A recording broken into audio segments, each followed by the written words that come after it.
Continuing coverage from Braves spring training here in Orlando. I'm Kevin McAlpin. He is Braves catcher Tyler Flowers. And Tyler, first off, welcome, but I guess it's more of a welcome back for you now, getting a chance to come back to the club that drafted you, what, 10 or 11 years ago now? It was a while ago. Yeah, definitely a welcome back. You know, a lot of familiar faces here, a lot of new faces as well. But kind of neat to be welcomed back and see a lot of guys I've played for and a lot of coaches I've worked with and some players I've played with. One of those guys is A.J. Przinsky, coming back for his second season here in Atlanta. I don't know how closely you followed last year, but a guy that hit 300 at the age of 38. As a catcher, do you look at that and sort of appreciate that even a little bit more?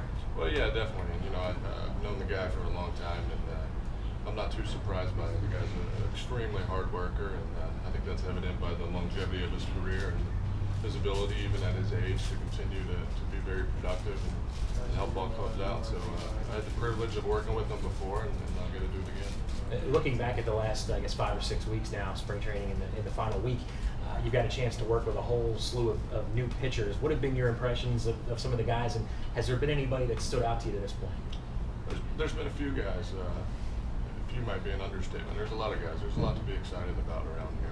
A lot of bright arms.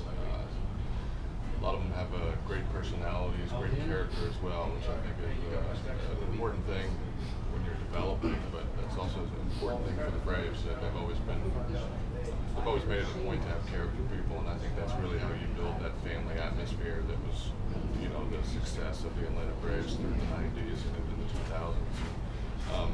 Yeah, there's a lot of talented guys coming up. I think we'll see a fair bit of them this season. Hopefully for the right reasons, not injuries or anything. But you know, there's a number of guys where I was surprised that we sent down already. But you got to realize how young they are, even though they present themselves very mature and professional. Some of them are, you know, out of low A or high A, which is baffling when you catch them and you get to see kind of their makeup and their stuff. So the future definitely looks bright. How long does it take for you to sort of learn what guys' tendencies are, you know, what they prefer? Does it take a couple of weeks? Does it take a month? I mean, what's that learning curve, getting a chance to work with so many new guys? Yeah, you know, it depends. If you can catch them on a good day, I would say, you know, probably less than one outing. Okay. If you catch them on a bad day, then you kind of got to talk to them and see what their tendencies are. You know, see what their typical success involves. See what their failures are. You know, see what happens to them in the midst of adversity, an inning or an outing or after an outing or preparation before. There's a number of aspects to it where you can't really hone in on it right away. But I think when you see a successful outing or a guy has a successful appearance working with you, I think that really gets it off to a quick start to develop that relationship, and you end up having a pretty good feel for what the guy's made of and what he has to do to be successful. Obviously, it's tough to replicate game-type scenarios when you're on a backfield in a sim game. And do you get to learn a lot more about guys once the games start going, and once we get later now in camp and they're facing opening day lineups? I mean, you could say that, yeah, but I think a lot of it, at least the start of it, starts back there in the bullpens and in the simulated games and in the live videos.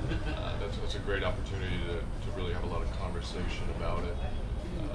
It's a great opportunity to understand them more as a person and their personality, which is going to help you when you get in a game with, you know, thousands of people around you and in the heat of the moment, to be able to really get through to them, communicate, you know, keep them calm and confident. You know, that's just part of, you know, a pitcher-catcher relationship, but especially like working with younger pitchers, it's even that much more important. Yeah, AJ talked last year about, you know, it being more of a challenging year for him, given the fact there were so many young pitchers that came up. Do you feel like that's a common theme, that when you have so many young guys, it makes maybe your guys' work a little more challenging as well? Well, yeah. You know, I don't think it's really going to change your preparation or anything, but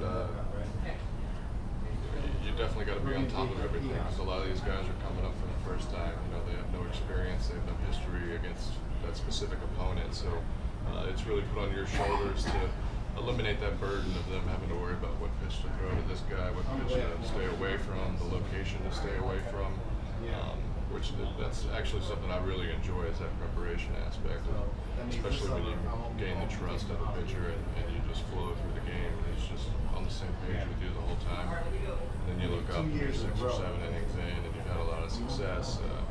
You know, the media doesn't come to you, but you know, you feel pretty good about it. You know, you help that youngster out to have a successful outing and gain his confidence, and hopefully that snowballs into a whole season of success for him.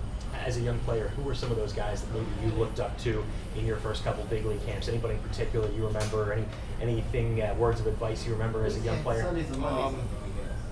My first big league camp was here in 2008.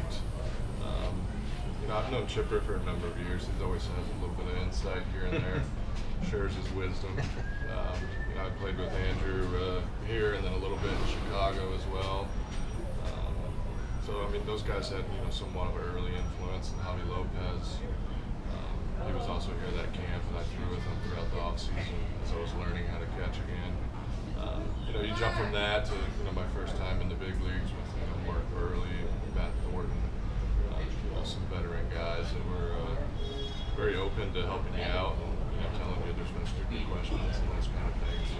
So that always makes the transition a little bit easier instead of having to deal with a bunch of AJs. You get a Mark Burley in there to kind of even it out. Wrapping up, I know you dealt with a brief hamstring injury earlier in camp. How's it feeling now, and where are you from a health standpoint with opening day now, just right around the corner? Yeah, my speed gets me in trouble every once in a while. So everything's good with that. Yeah, it's just kind of a random thing, just more or less a tweak.